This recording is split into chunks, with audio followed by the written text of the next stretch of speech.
Counting calories or intermittent fasting? Which is more effective, or are both needed? Does how much and how often you eat even matter? In this video, we will cover how these different strategies affect your nutrition and long-term ability to lose weight. It can be hard to try to figure out what to do to stay healthy or lose weight if you're trying to lose a few pounds without success. Trust me, I've been there. I've yo-yoed back and forth, at one time losing up to 70 pounds within a year time period. Stick around to the end and I will describe what did and did not work for me. There is new and emerging research comparing and contrasting intermittent fasting versus calorie counting. While I think both can have benefits, we will look at the research and dive into which is superior, or if it even makes a difference. In most scientific literature and studies, managing or tracking calories has been the most measured variable in tracking change in body weight. It is generally accepted that calories in versus calories out is something that needs to be managed or looked at in regards to weight loss. On the other end, one of the main arguments against counting calories or calorie restriction is fasting. We will go over if they really need to be looked at as separate strategies or maybe a good combination. Please subscribe, turn on notifications, let us know if this is a topic you're interested in or what you'd want to hear more about. Leave comments letting us know below. Research shows that fasting can lead to significant weight loss. So, of course, this naturally means that people start to pit it against calorie restriction and counting instead of seeing both as options. However, research shows that fasting can only be effective if also applied to the same idea that applies to calorie counting. Someone needs to be in a calorie deficit. It seems that with similar and comparable calorie restrictions, you will have similar results with fasting and counting calories generally. This new study from 2023 is no exception to previous research. Subjects who used intermittent fasting lost statistically similar amounts of weight to those who just counted calories. This extended and tracked data over a 12-month period of time. To clarify, fasting as a standalone option does not mean that you can eat whatever you want and not track calories at all. It's still going to add up even if it's in a smaller time window. So, unfortunately, you can't eat 6,000 calories of Little Debbie's or eat anything you want if it's only within a small time window. I may or may not have tried this. However, there is something new added to the study that interested me over other research. While we know restricting calories within reason is important, what if you can restrict without being as aware? Can it be possible to restrict calories without knowing it and without intentionally trying to drop pounds? The participants of this study who were fasting did just that. Those involved in this study ate during an 8-hour window from 12 to 8 p.m. daily. So it was a 16 off, 18 on fasting schedule. They were not told to restrict calories, what to eat, or even the weight loss was the goal. They were compared to the other group, or what we will call the calorie counters, who tracked calories and were told to eat 25% below their normal amount of food. For additional context for this study, it was a group of 90 people from different backgrounds and ethnicities. In this study, there were 2 phases broken down into a 6-month block. The first phase was the weight loss phase, and this time they followed the instructions mentioned previously. The second phase is what we will call maintenance, in which the calorie group ate like they had previously at what they considered a maintenance level. Then in this second phase, the fasting group now had a 10-hour eating period instead of the 8 they started at. At the end of the study, the group who fasted lost a little over 10 pounds, and the calorie-restricted group lost 11.9 pounds, which is not statistically significant over a year time period. I think the reason the results were similar is that both groups really had calories restricted to some extent. Even though the fasting group did not have to drop calories, they both naturally ended up being about 400 calories below maintenance. The fasting group was about 425 calories below, and the calorie counters were 405 below.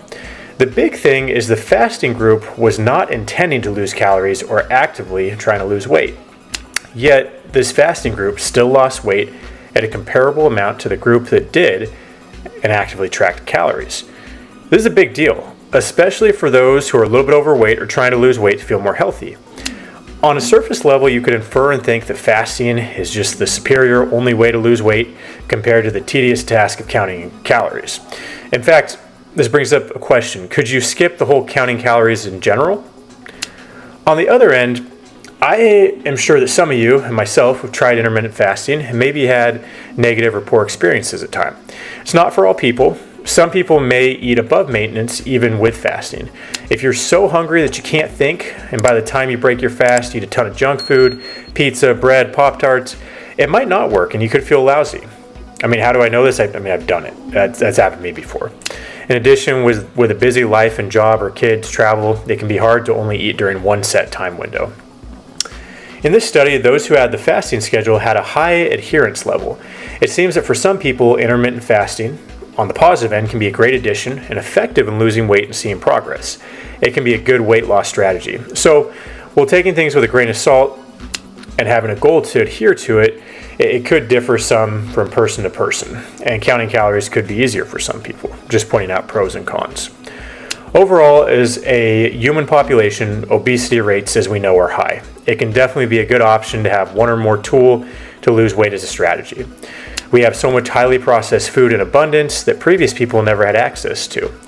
We have to fight and work to avoid excess food intake. So if you have not had success losing weight and been counting calories, I would give fasting a shot, see how it works for you. It doesn't have to be all or nothing. Generally, tracking what you put in your body and fasting at times can both help.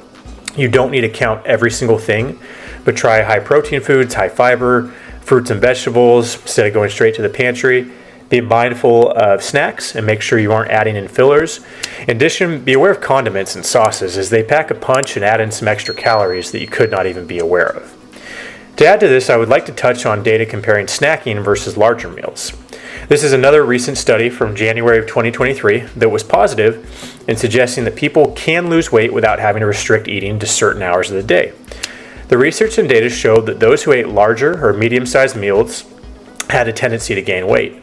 A larger meal is any meal over 1,000 calories, and a medium one is one with 500 to 1,000.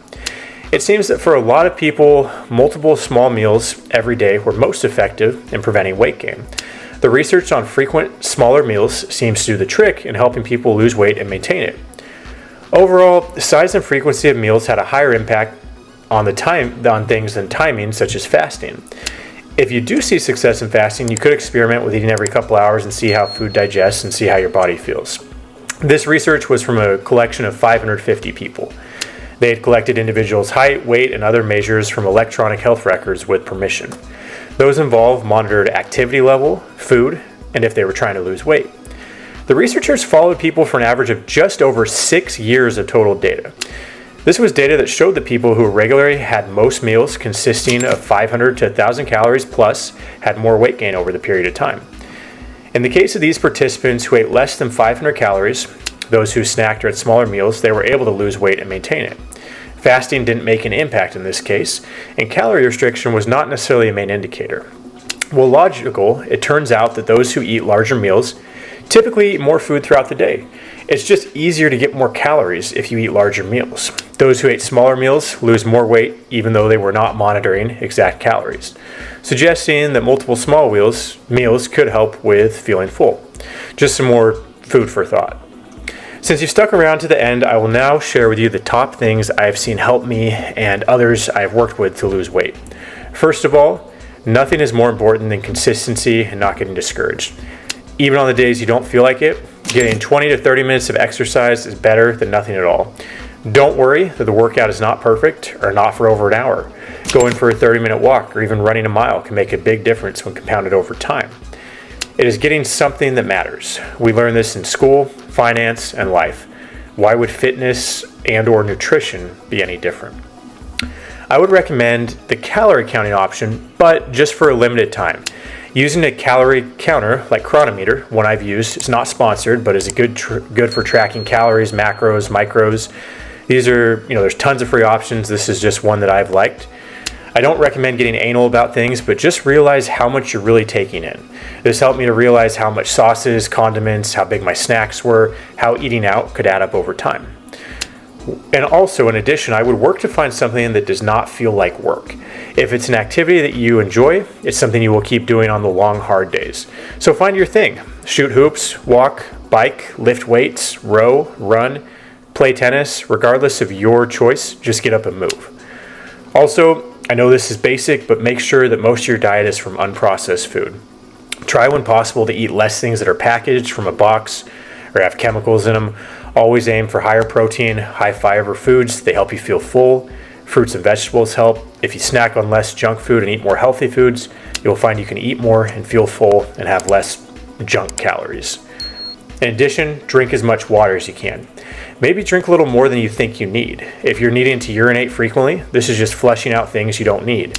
Having more water will allow your body to work at a higher capacity, lubricate your joints, and help your vital organs. Please don't wait until you're thirsty to drink. This is your body telling you you're depleted. It's not optimal. Sip water throughout the day and feel better. There are definitely pros and cons to intermittent fasting versus counting calories and snacking.